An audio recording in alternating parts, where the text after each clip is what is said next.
gonna crack 2 eggs and I'm gonna use only the yolks. So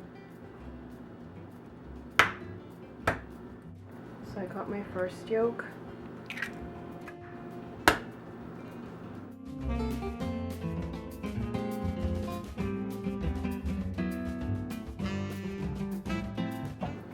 So I have the extra egg whites, I'll use it. Now I have the egg yolks and I'm just gonna whisk them.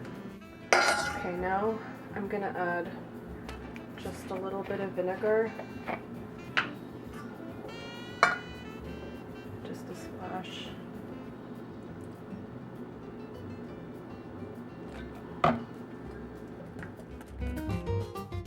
Next, I'm gonna start adding in some olive oil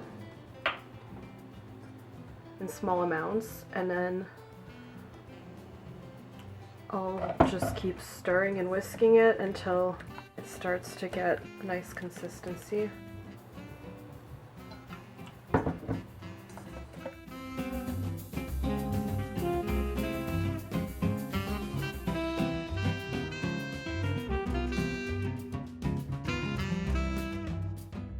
So at this point, I've probably added just under a half cup of olive oil, or sorry, avocado oil, but I mean any oil that you would add to it, that's the amount I used. I don't know if you can see it's getting lighter in color, and whipping it with the oil is what's giving it that white lighter color.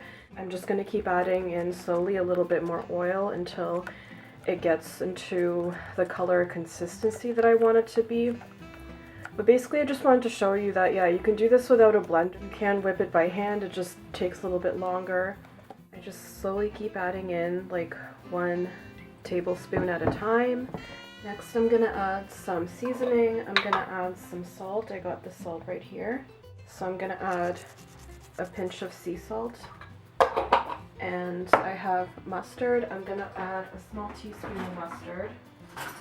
I'd like some flavor, so you also want to taste test. I've added a little bit more vinegar and a little bit more salt. But basically I'm overall just happy with how it turned out. The color is kind of where I want it to be, and the consistency, it's got that mayo consistency, so I'm quite happy with it for now. So I'm going to put it in a jar and I'm going to label it so I know when it was made and put it in the fridge.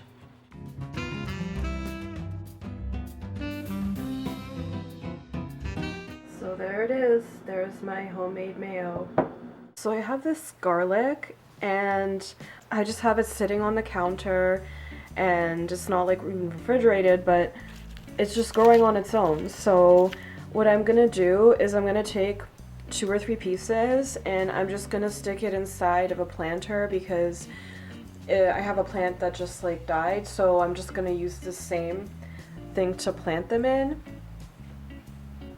So here's the pot I have here, and like hopefully this plant mixture is fine. Anyways, like I think garlic is pretty strong enough to survive this plant mixture. It's mostly like the dry air that I'm worried about.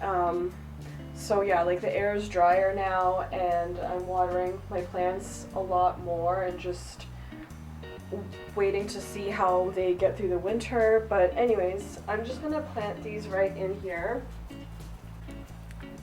I think like, so I have 1 there, I have 1 there, and 1 there.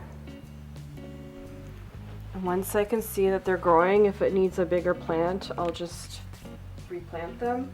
So let's water it. So I'm just gonna water it really well.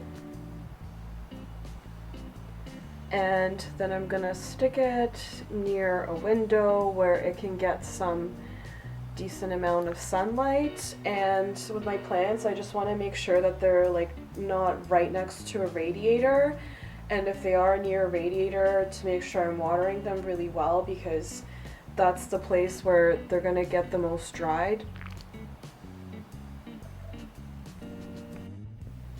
It's only been a few days and it's already sprouting. My god, it grew like 3 or 4 inches. Wow.